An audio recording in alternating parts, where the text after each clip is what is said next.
The quarantine years. The probe had no name. It was a cylinder of steel and copper wire, smaller than a car, built by 43 engineers in a basement in Novosibirsk over 11 months. It carried no weapons, no message, only a single sensor array and the quiet hope of 8 billion people who would never know its fate. It crossed the blockade line at 3:11 hours.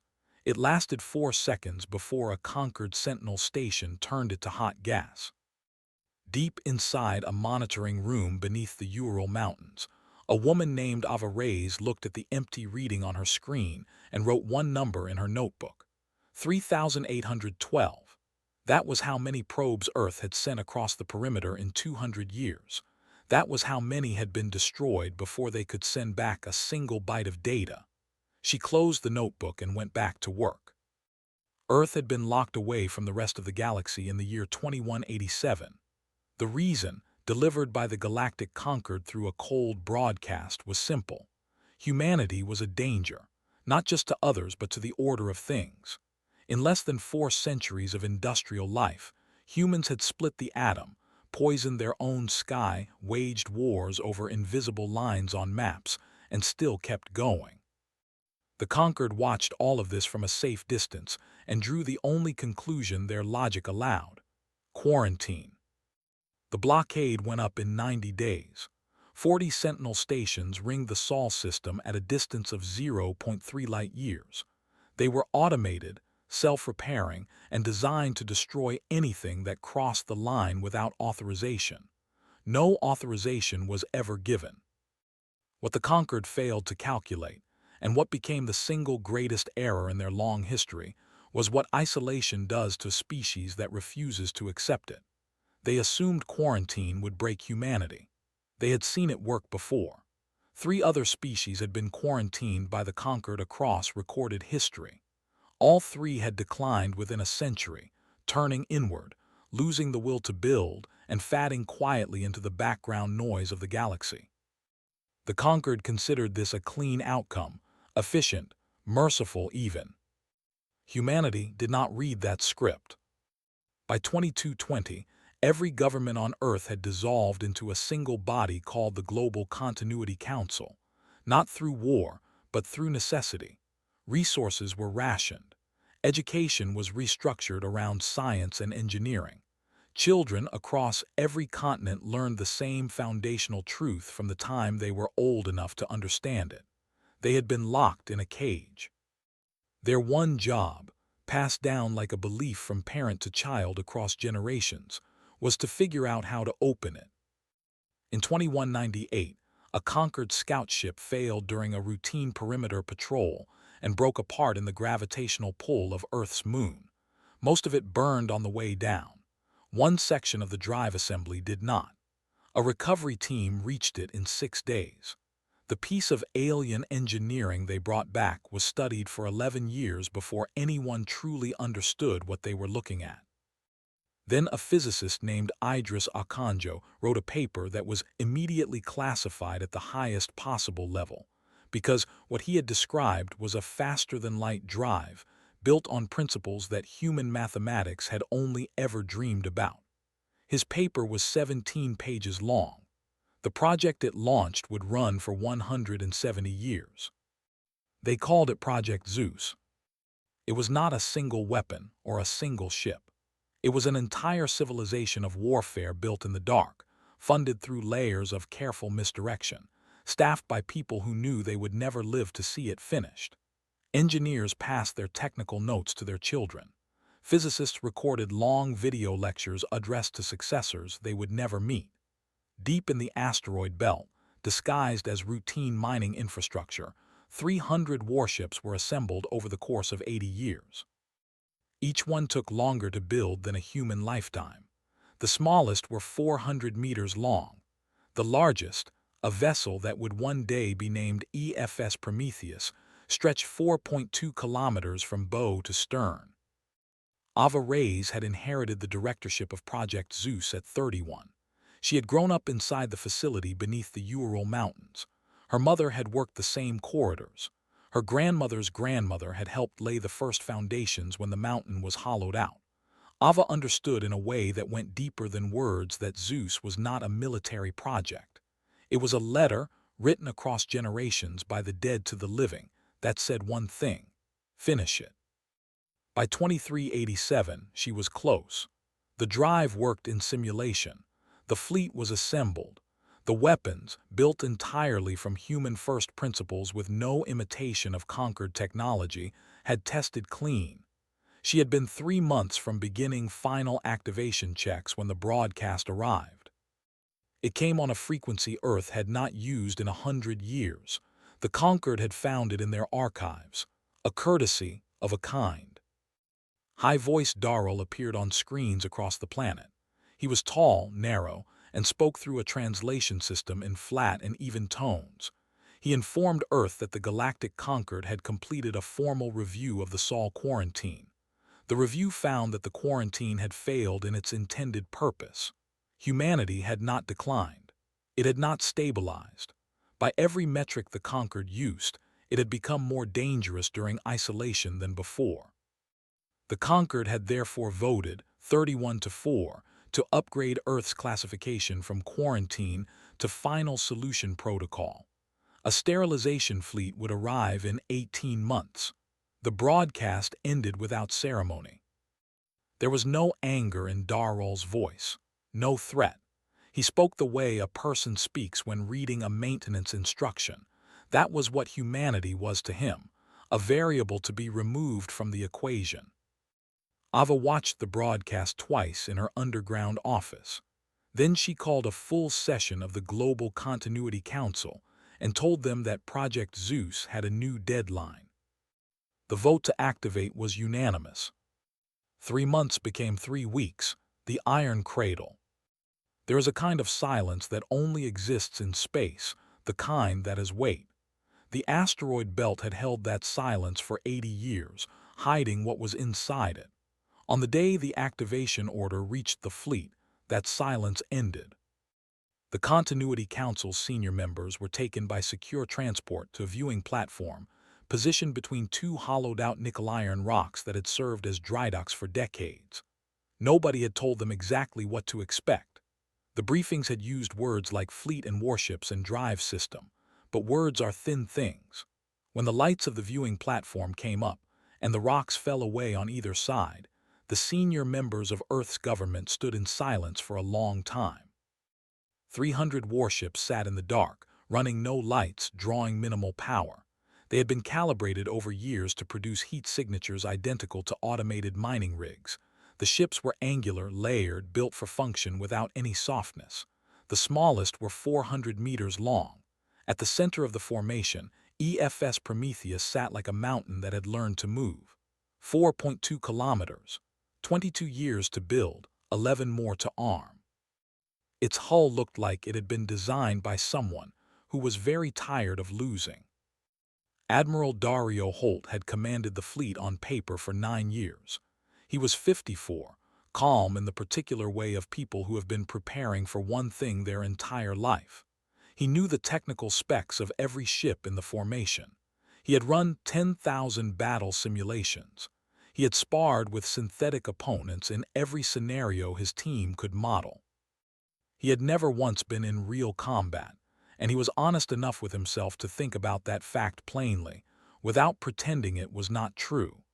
He stood at the forward observation window of Prometheus and felt the full weight of 2 centuries of human patience sitting behind him. Dr. Soren Mack did not look at the fleet. He was already underground in the drive room, arguing with 2 engineers about a problem he had found 6 days after the activation order came through. The ZEUS drive worked. That was not the issue. The problem was the first jump.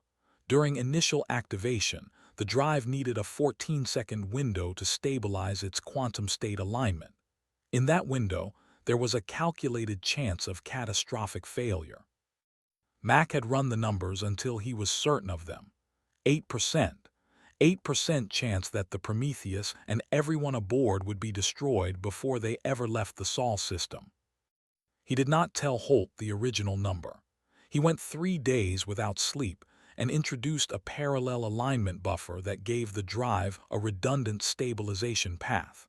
The number dropped to 2%. He reported 2% to Holt with a steady voice, and did not mention that 2% still felt, to him, like standing at the edge of something very high. Captain Lena Voss ran Prometheus the way a surgeon runs an operating room. Quiet authority, total awareness, no wasted motion. She was 38, the youngest captain in the ZEUS fleet, selected by 3 separate evaluation panels who had all independently ranked her first and eventually ran out of reasons not to give her the ship. In the final weeks before launch, she walked every corridor, spoke to crew members by name, and asked about their families and their concerns. She collected those worries carefully, sorted them into what could be fixed and what could only be endured, and handled the first category with speed. One evening she found a mural on the bulkhead near the port hangar. A crew member named Baris had painted it during a night shift using pigment he had mixed himself. It showed Earth from space, small and blue, surrounded by the angular geometry of conquered sentinel stations. The cage. He had painted it from memory, from photographs he had carried from home. Voss stood in front of it for a long while. Then she told Baris to make it twice the size and transfer it to the outer hull, where anyone coming alongside would see it first. It became the emblem of the ship. The fleet carried food, water, medicine, and one thing that had required its own dedicated storage bay. 17,000 handwritten letters from Earth, scanned and printed, sent by ordinary citizens who wanted something of themselves to go with the fleet. Most letters were short. Many were from children. A team of volunteers had sorted them into binders over 3 weeks. Holt read some of them on the last night before departure and put them down after 10 minutes because he needed his hands steady in the morning. There was one detail about the ZEUS ships that no conquered observer would have expected. Each vessel had been built without a single component reverse-engineered from the conquered scout wreckage. The drive concept had come from Akanjo's study of that wreck, yes, but human engineers had made a deliberate choice 2 generations back. They would not copy. They would build from their own understanding, using their own physics, their own material science, their own solutions. The weapons aboard Prometheus operated on quantum resonance principles that the conquered had never needed to develop because they had never faced an enemy who thought the way humans did, from the outside, from scarcity, from the hunger of the locked-out. That choice, made quietly in a design meeting 80 years before anyone would fire a shot, was about to matter enormously. On the 47th day after activation, the fleet moved. No burns, no transmissions, 300 ships drifting in precise formation on calculated orbital paths, dark and cold, moving toward the perimeter the way a tide moves, without announcement. On Earth, Ava Reyes stood at her office window 300 meters underground and looked at a ceiling of rock and thought about everyone who had come before her and done their part and never seen what came next. She thought about the probe from Novosibirsk. She thought about the number 3812. Then she went back to her desk because there was still work to do. The perimeter breaks. Sentinel Station 7 had never been bored. It had no capacity for boredom. For 200 years it had watched, calculated, and waited, running the same patrol cycle every 19 minutes, logging the same clean data, sending the same routine ping to the conquered relay every 72 hours. Quarantine holding. No anomalies. Sol system contained. The universe, as far as Station 7 understood it, was orderly. At 4:12 hours on what Earth called March 14th, 2387, Station 7 detected a thermal variation at 0.31 light-years that did not match any known natural object. At 4:13, it began cycling its targeting systems. At 4:14, it received a quantum resonance pulse traveling at a frequency its shield architecture had never been designed to intercept, because the conquered had never needed to build that defense. Nobody had ever attacked a Sentinel station before. Station 7 ceased all function in 0.3 seconds. 33 other stations followed in the next 9 minutes. Aboard Prometheus, Signals Officer Wren watched them disappear from her board one by one, each green indicator going dark, a chain of small extinctions moving around the perimeter like a clock hand sweeping. She was 26 years old and had spent her entire life inside a locked system. She had learned 4 alien languages in her own time, teaching herself from fragments of intercepted conquered broadcasts, because she believed with a certainty she could not fully explain that she would need them. She watched the last Sentinel station go dark and felt something she could not name. It was not triumph. It was older than that. It was the feeling of a door, pressed against for a very long time, finally giving way. 6 stations had managed to fire before they were disabled. 2 human destroyers took direct hits. The Galloway broke apart in seconds. The Rennick lost its entire forward section and drifted, its crew compartments intact. Rescue teams reached it in 18 minutes. 38 of the 41 crew members survived. Holt stood at his command console and let the numbers settle into him without flinching from them. He took out the small card he had brought aboard for this purpose and wrote down the names. He put it back in his pocket. Then he gave the order to advance. In the drive room, Mac had been awake for 31 hours. He had checked the alignment buffer sequence 11 times. The cold tea on his console had been there so long it had a film on it. His hands were still, which surprised him each time he looked at them. He had expected to be shaking. He was not. He initiated the primary alignment sequence. The 14-second stabilization window began. Both paths ran parallel. The numbers held green across every readout. He exhaled once slowly and told Voss the drive was ready. She counted down from 5. Nobody on the bridge spoke. Wren had one hand flat on her console and the other pressed against her thigh, which was what she did when she was preventing her hands from doing something she had not decided to do yet. Prometheus jumped. There is no clean way to describe a first faster-than-light transit from inside it. Mac would write later in his personal log that it felt like the ship and the universe briefly disagreed about where it was, and the ship won. One moment there was the dark of the asteroid belt, the familiar cold silhouette of home rocks. The next moment, stars. Different stars. The light of a galaxy that humanity had been forbidden for 2 centuries pouring through the observation ports in absolute silence.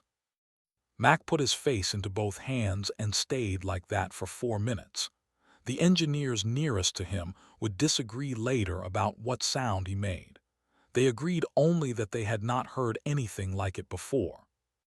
The rest of the fleet jumped in staggered sequence over the following 40 minutes.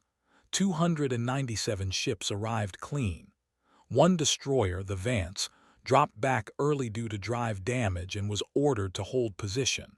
Its crew was unharmed. At 6:31 hours, the human fleet existed outside the Sol system for the first time in history. 14 light-years away, on the Concord's Outerwatch command station, a duty officer named Vel received a data packet from the automated relay assigned to the Sol sector. It was flagged Priority Immediate, a classification that had not been used in this sector in 80 years. Vel read it twice. Then he woke his section supervisor. The chain moved upward through 4 command levels in under an hour and reached high-voice Darrell while he was reviewing the sterilization fleet's departure schedule. Darrell read the report, set it down, picked it up. Read the part about humans achieving faster-than-light transit. Read the part about 34 Sentinel stations destroyed in under 12 minutes. Read the estimated fleet count. His window looked out over a busy Concord transit lane, ships moving in their usual patterns, everything known and ordered and correct. He looked at that for a moment. Then he looked back at the report. He had spent 40 years studying species management. He had overseen 2 quarantine protocols before Sol. He had written 3 academic papers on the behavioral decline of isolated civilizations. He was considered the leading authority in the Concord on what happened to dangerous species when you cut them off from the galaxy. His papers were apparently wrong. He issued 2 orders within the same hour. The first accelerated the sterilization fleet's departure. The second was a single transmission on an old frequency. Sent quietly, not logged in the official record. It used the communication code that humanity had broadcast into space before the blockade went up, back when the two civilizations had briefly, carefully, tried to talk. He was not sure anyone on the other end would recognize it. He sent it anyway. Ren picked it up 11 minutes later. She stared at her console for 3 full seconds before she understood what she was reading. Then she pulled up her alien language files, the ones she had taught herself for reasons she could not prove at the time, and began to translate. The weight of the galaxy. Darrell's message was not an apology. It was not a threat. It was 4 sentences long and written in a diplomatic register that Ren had to cross-reference twice before she was confident she had the tone right. The Conquered acknowledges the breach of the Sol perimeter. The Conquered requests clarification of humanity's intentions. The Conquered is willing to establish a temporary communication channel before any further action is taken. The Conquered asks whether humanity wishes to speak. Ren read it aloud to Voss on the bridge. Voss read it again on the screen. Then she forwarded it to Holt and sent a tight beam transmission back to Earth. Ava Reyes received it 23 minutes later and sat with it for a long time. She drafted 6 different responses before she wrote the one she kept. It was short. She transmitted it to Holt and told him to send it on open channel, unencrypted, so that every Conquered relay in range would pick it up and forward it automatically into the wider network. Holt read it on the bridge with Voss beside him and sent it without hesitation. The message was 14 words. Across the Conquered's listening network, on stations and ships and inhabited worlds that intercepted the signal over the following hours and days, the response to those 14 words was the same in every language. Silence first, then a great deal of noise. The human fleet had positioned itself at the edge of the Conquered's nearest populated cluster, not inside it, not advancing, simply present. This was deliberate. Ava had spent years thinking about what the opening position needed to say. Not surrender, not invasion. The fleet was a statement. We are here. We can go further. We are choosing not to. Yet. The Conquered's advance squadron arrived 4 hours after the message was sent. 12 warships, a standard patrol force designed to handle smugglers, rogue miners, and minor regional disputes. Their captain, a Conquered officer named Grell, assessed the human fleet on his sensors and transmitted an immediate request for reinforcement, because what he was looking at was not a border dispute. He was looking at a civilization that had apparently spent 2 centuries doing nothing but preparing for this moment, and the quality of the preparation was visible from 2 light minutes away. Grell made the decision to hold his formation and not fire. He would later say it was tactical.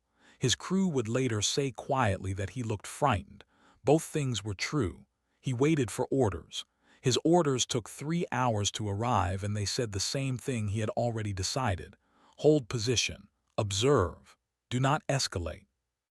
The Conquered's internal channels ran hot for 2 days. The hardliner bloc, which had voted for the final solution protocol and pushed the sterilization fleet into motion, argued that the human fleet was bluffing, that 300 ships could not stand against the full weight of Conquered military power, and that any appearance of negotiation would set a precedent that would unravel every quarantine protocol the Conquered had ever established. Other voices argued that the humans had already demonstrated technology the Conquered did not fully understand, and that engaging them without that understanding was the definition of strategic error. Darrell sat in the middle of this noise and felt something he catalogued with precise discomfort as uncertainty. He had never been uncertain about a species management case before. He studied the sensor data from the Sentinel perimeter breach again. 34 stations in 12 minutes. No conventional warhead signature. Quantum resonance disruption on a frequency his engineers could not immediately replicate or counter. A fleet of 300 ships that had been hidden inside the Sol system's asteroid belt for an unknown period.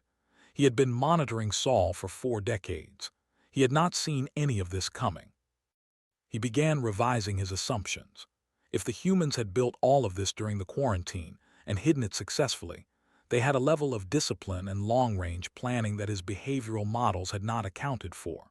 His papers on isolated species decline had used 3 historical examples.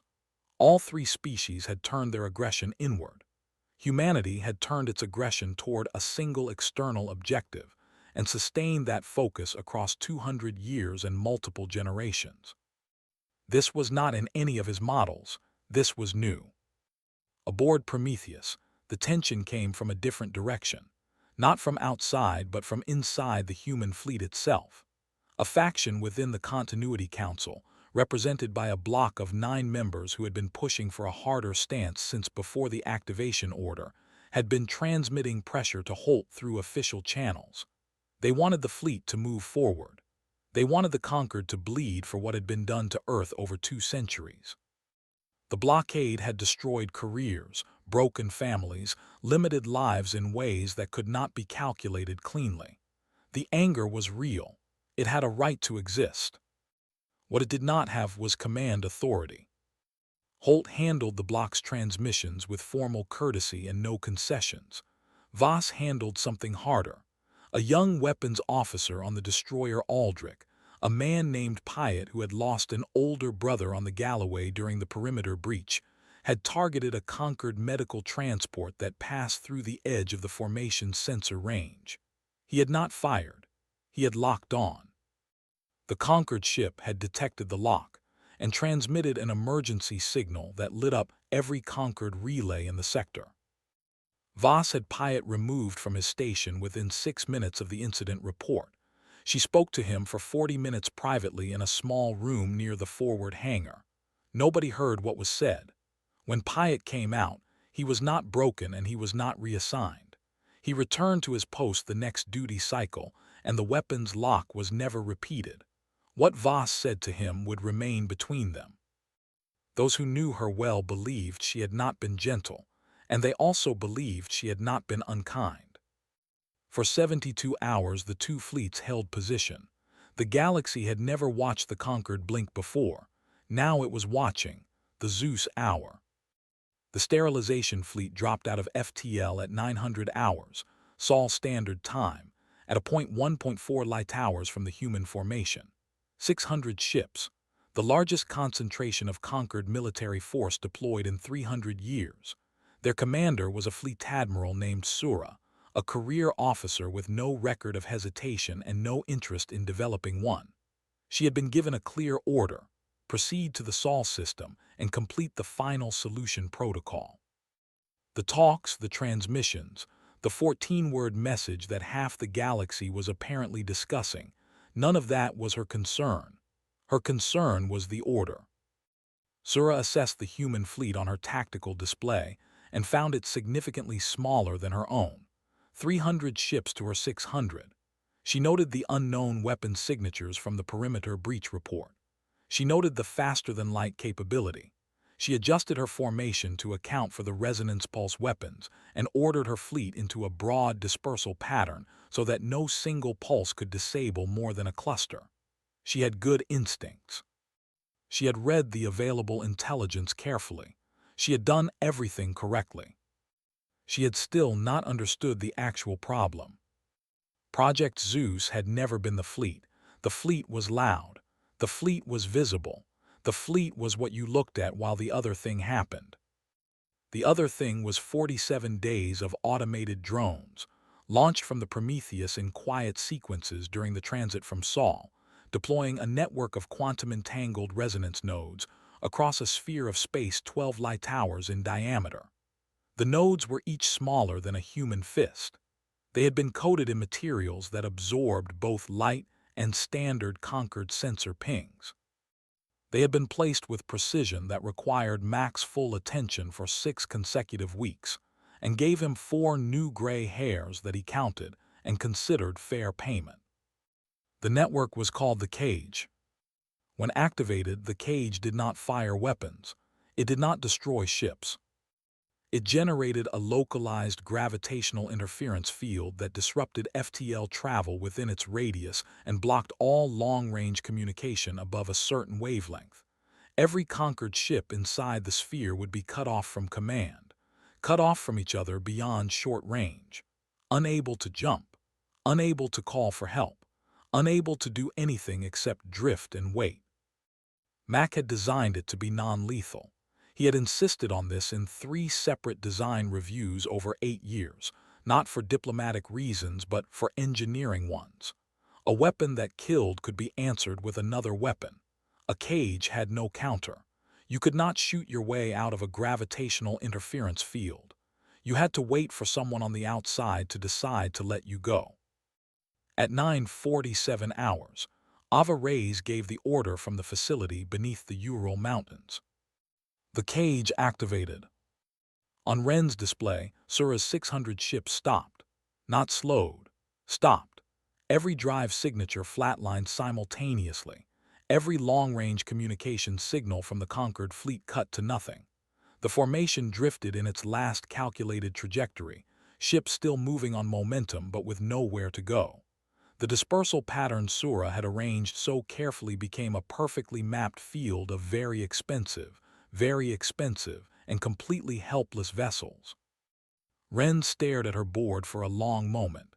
Then she said, quietly, that the cage was holding across all sectors. Her voice was steady. Her hands were the steadiest they had been since the perimeter breach. Holt stood at his console and looked at the display and said nothing for 2 full minutes. Then he opened a channel to every human ship in the formation and told them what they were looking at. He told them that 600 conquered ships had just been placed in a non-lethal containment field by a system designed and built by human engineers from human physics. He told them that no one aboard those ships was being harmed. He told them that humanity was not here to destroy the conquered. Then he closed the channel and sat down in his command chair for the first time in 31 hours. The cage held for 72 hours. During those 72 hours, Ava used the Conquered's own communication relay infrastructure, which the cage had not disrupted on its outer frequencies, to broadcast a message to every inhabited system in the Conquered network. She had written it herself over the course of 4 years. She had changed it 16 times. The final version was calm and plain and took 7 minutes to read aloud. It said that Earth was not at war with the Conquered. It said that Earth was open to trade, to alliance, to all the commerce of a living galaxy, as an equal and sovereign civilization. It said that the quarantine had been a mistake, and that the Conquered's member species were invited to determine that for themselves freely, without the hardliner bloc deciding it for them. It said that any force that attempted to quarantine or destroy humanity again would find that what had just happened to the sterilization fleet was not the full demonstration of what Project ZEUS could do. It said this without anger. It said it the way you state a fact about how the sun rises. Inside the cage, Sura sat in her command chair and looked at the walls of her ship. She was not afraid in the way that people expected. She was thinking. She was thinking about the intelligence reports she had read, the ones that described a primitive species locked in a dying system. She was thinking about the gap between those reports and this moment. She was thinking about who had written those reports and what they had assumed and what they had failed to account for. She was thinking that, when she got out of this, she would have a great deal to say to the people who had sent her here without adequate information. After 72 hours, Ava ordered the cage released. Sura's fleet powered up their drives, re-established communications, and held position. They did not advance. They did not fire. Sura sent a single-line transmission to Conquered Command that said, "Reassess all assumptions regarding Saul." Then the sterilization fleet turned around and went home. Holt called Earth. He had to wait 40 seconds for the signal delay. When Ava's voice came through, he simply told her that the fleet was returning. She said nothing for a moment. Then she asked if everyone was safe. He said yes. She said good. That was the end of the conversation, the ZEUS hour. The sterilization fleet dropped out of FTL at 900 hours, Sol Standard Time, at a point 1.4 light hours from the human formation. 600 ships. the largest concentration of conquered military force deployed in 300 years. Their commander was a fleet admiral named Sura, a career officer with no record of hesitation and no interest in developing one. She had been given a clear order: proceed to the Sol system and complete the final solution protocol. The talks, the transmissions, the 14-word message that half the galaxy was apparently discussing, none of that was her concern. Her concern was the order. Sura assessed the human fleet on her tactical display and found it significantly smaller than her own. 300 ships to her 600. She noted the unknown weapon signatures from the perimeter breach report. She noted the faster-than-light capability. She adjusted her formation to account for the resonance pulse weapons and ordered her fleet into a broad dispersal pattern so that no single pulse could disable more than a cluster. She had good instincts. She had read the available intelligence carefully. She had done everything correctly. She had still not understood the actual problem. Project ZEUS had never been the fleet. The fleet was loud. The fleet was visible. The fleet was what you looked at while the other thing happened. The other thing was 47 days of automated drones, launched from the Prometheus in quiet sequences during the transit from Sol, deploying a network of quantum-entangled resonance nodes across a sphere of space 12 light towers in diameter. The nodes were each smaller than a human fist. They had been coated in materials that absorbed both light and standard conquered sensor pings. They had been placed with precision that required Mac's full attention for 6 consecutive weeks, and gave him 4 new gray hairs that he counted and considered fair payment. The network was called the Cage. When activated, the Cage did not fire weapons. It did not destroy ships. It generated a localized gravitational interference field that disrupted FTL travel within its radius and blocked all long-range communication above a certain wavelength. Every conquered ship inside the sphere would be cut off from command, cut off from each other beyond short range, unable to jump, unable to call for help, unable to do anything except drift and wait. Mac had designed it to be non-lethal.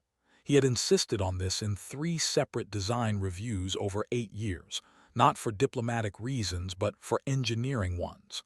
A weapon that killed could be answered with another weapon. A cage had no counter. You could not shoot your way out of a gravitational interference field.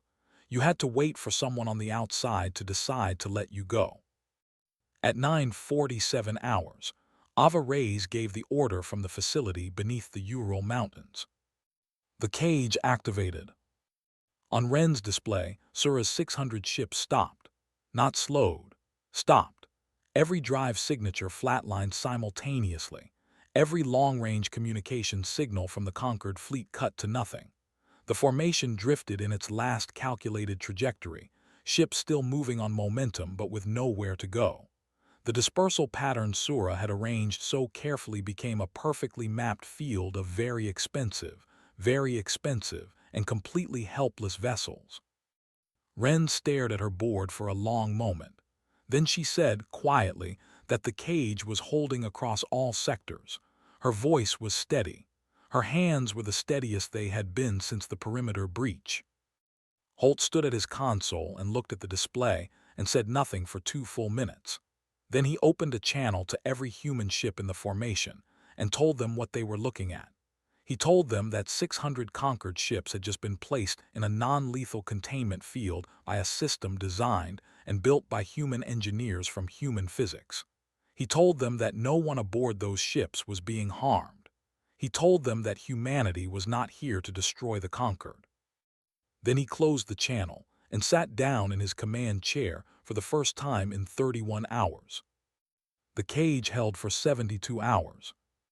During those 72 hours, Ava used the Conquered's own communication relay infrastructure, which the cage had not disrupted on its outer frequencies, to broadcast a message to every inhabited system in the Conquered network. She had written it herself over the course of 4 years. She had changed it 16 times. The final version was calm and plain and took 7 minutes to read aloud.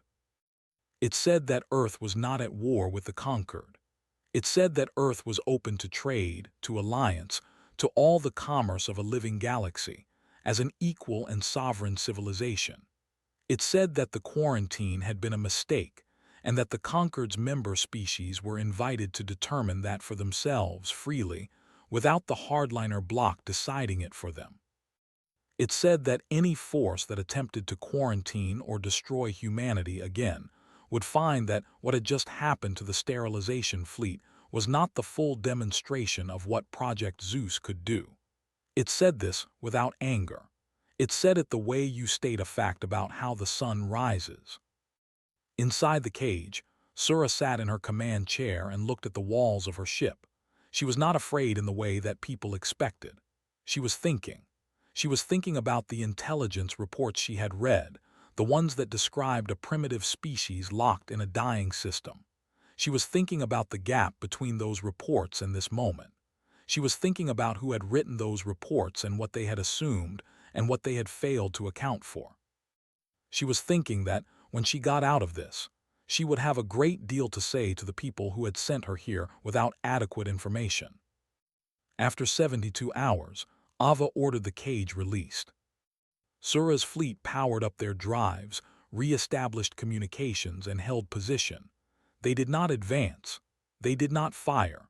Sura sent a single-line transmission to Concord Command that said, "Reassess all assumptions regarding Saul." Then the sterilization fleet turned around and went home. Holt called Earth. He had to wait 40 seconds for the signal delay.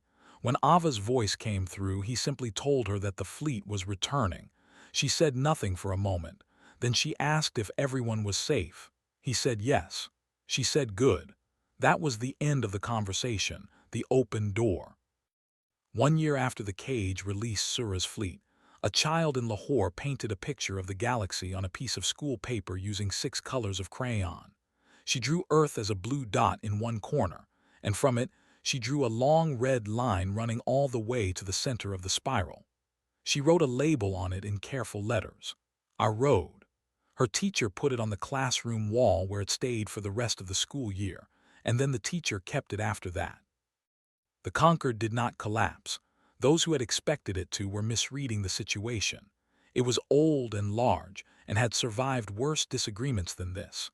What it did was fracture along a line that had been forming for a long time before any human ship left the asteroid belt.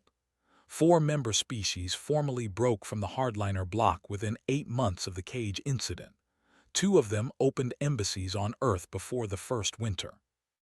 They arrived not with ceremony, but with small delegations and careful questions, and a genuine curiosity that the hardliners had never permitted them to express openly.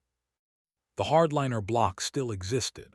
It was still powerful, but it had sent 600 ships to eliminate a quarantined civilization and come back with nothing, and every species in the Concord had seen the broadcast Ava sent. You cannot unsend a message that has been received by 300 inhabited worlds. Darrell submitted his formal report to the Concord Council 6 weeks after the fleet returned. It was the longest document he had ever written. Its conclusion was simple. Earth should never have been quarantined. The quarantine had not failed. The quarantine had produced exactly what sustained pressure on an adaptive species tends to produce. It had focused them. He recommended immediate recognition of Earth's sovereignty and the opening of formal trade negotiations. He recommended that the 3 previous quarantine cases be re-examined with new methodology. He recommended, in a final paragraph that he rewrote 9 times, that the Concord's definition of dangerous be revised to account for the possibility that what made a species dangerous was not its history of violence, but its capacity to endure. The Council received the report, argued about it for 4 months, and eventually voted to recognize Earth as a sovereign galactic power by a margin of 22 to 13. It was not unanimous. It did not need to be. Dr. Soren Mack published the full theoretical papers behind the ZEUS drive and the resonance cage under a free license, available to any civilization without cost or restriction. He had fought for this in 3 internal continuity council sessions and won on the 3rd try. His argument was that Hoarding the technology would make Earth a target again, but giving it away made Earth something harder to threaten. The Concord Science Council spent 5 months attempting to find errors in the math. They found none. Mac received 19 separate awards from various galactic institutions over the following year. He declined all of them. He kept the letters. Captain Voss was given command of Earth's first formal diplomatic convoy into open galactic space. She took Prometheus and 4 escort ships, and a delegation of 40 people who had spent years preparing for conversations that had never been permitted before. Wren was her signals officer, still in the same role, fluent now in 6 languages, working on a 7th. When the convoy approached the Concord's largest civilian way station, Wren stood at her console and watched the structure grow on her screen, a structure 3 times the size of anything humanity had ever built, filled with hundreds of species and thousands of vessels, and the accumulated noise of a civilization that was ancient when Rome was new. The dockmaster who cleared them for approach was a species humans had no name for yet, tall and blue-gray with large reflective eyes, speaking through a translation node clipped to its collar. When Voss and Wren stepped off the ship and onto the docking platform, the dockmaster looked at them with an expression that neither human had a clear read on. Then it said, in translated standard, "So you are the ones." Voss smiled and said, "We are one of them." The dockmaster processed this. Then it said that the Sol system convoy had been assigned berth 17 and that the commissary on level 4 had food compatible with human biology if they checked the blue tags. Then it went back to work. It was, Wren thought, the most normal, extraordinary moment she had ever experienced. Ava stepped down as director of Project ZEUS 3 months after the cage incident. The project was formally dissolved. Its records were transferred to Earth's public archive. Its personnel were released to whatever they wanted to do next. On the day she signed the final dissolution order, Ava walked out of the Ural facility and up through the access elevator and out into the snow. She had been underground mostly for 11 years. The air was sharp and cold and very clean. Above her, if you knew where to look and the sky was dark, you could see the faint light streaks of FTL ships moving through the outer system, commercial traffic from the 2 newly opened trade lanes. She stood in the snow for a long time. She thought about her grandmother's grandmother, who had poured one of the first foundations of the facility when it was just a hole in a mountain and a very long plan. She thought about the probe from Novosibirsk and the number 3812, and the 43 engineers who had built something that lasted 4 seconds and changed nothing except the count. She thought about all the people in the long chain between that probe and this moment, most of whose names were in the archive now, most of whom had died before any of this. She did not feel triumphant. She felt finished. And then she felt curious, which was something she had not felt in a very long time, because there was a galaxy out there now and it belonged to everyone and she had no idea what was going to happen next. She went to find out. Earth did not ask for a place in the galaxy. Earth made one.